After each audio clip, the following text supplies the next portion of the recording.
কাল মধ্যরাত থেকে বরিশাল সহ দেশের ৫টি অভয়াশ্রমে ৩৯২ কিলোমিটার নদী জুড়ে সব ধরনের মাছ ধরা ২ মাসের জন্য বন্ধ থাকবে। বরিশালের পোর্ট রোড মাছের আড়ত থেকে বিস্তারিত জানাচ্ছেন প্রতিনিধি হুমায়ুন কবির। হুমায়ুন, কাল থেকে তো মাছ ধরা নিষিদ্ধ ২ মাসের জন্য। আড়তদার এবং জেলেরা কি বলছেন?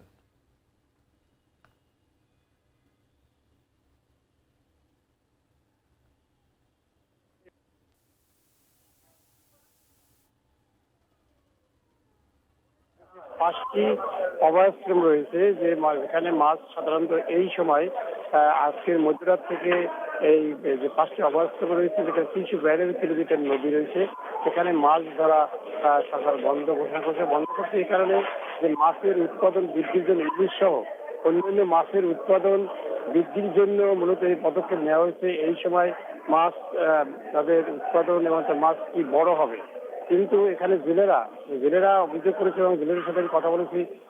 তারা বলেছে যে এই সময় কেন সবসময় যে ঝাটকা ইলিশ এবং ছোট মাছগুলো শিকার করা হচ্ছে এবং এই জন্য তারা প্রশাসনকে দায়ী করেছে।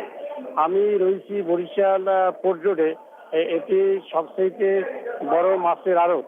এখানে বরিশাল থেকে সমস্ত জায়গার এবং বরিশাল ও দক্ষিণাঞ্চলের মাছ এখানে এসে থাকে, কিন্তু এই পোর্ট রোডে এখন মাছের তেমন একটা আমরা মাছের আমদানি দেখতে পাচ্ছি না এবং জেলেরা বলছে যে ইলিশ আগের মতো নেই। ইলিশের যে সংখ্যা একেবারেই কমে গেছে। তারা বলছে যে যখন মাছ ধরা বন্ধ সরকার ঘোষণা করে তখনই দেখা যায় যে তাদের ভাষায় যে প্রশাসনের সহযোগিতায় তারা এই ছোট মাছগুলো ধরে এবং বিক্রি করে এবং তাদের বক্তব্য যদি ছোট মাছগুলো ধরা না হয় তাহলে হয়তো এই মাছ বড় হলে তারা এই মাছগুলি পরবর্তী সময় বিক্রি করতে হবে এবং তাদের সুবিধা হবে। এই ছিল আমার কাছে বরিশালে যে অভয়াশ্রমগুলোতে মধ্যরাত থেকে মাছ ধরা বন্ধ তার সর্বশেষ।